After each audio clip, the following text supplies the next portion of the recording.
আসসালামু আলাইকুম রহমতুল্লাহ বরকাতু। কেমন আছেন সবাই? আশা করি আল্লাহর অশেষ রহমতে ভালো আছেন। আজকে আমাদের এখানে আবার বৃষ্টি আসছে, তো আবার সবাই মিলে বললো চলেন আজকে খিচুড়ি খাই, বোনা খিচুড়ি। তো আজকে বোনা খিচুড়ি তৈরি করলাম। দেখেন তো আমাদের বোনা খিচুড়িটা কীরকম হয়েছে, ঝরঝরা হয়েছে কি না। এই যে বোনা খিচুড়িটা একবারে ঝরঝরা ঝরঝরা হয়েছে।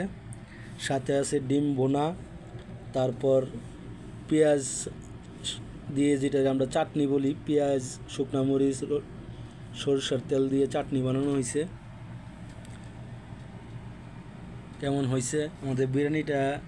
পারফেক্টভাবে বোনা খিচুড়িটা হয়েছে কি না একটু বললেন তো।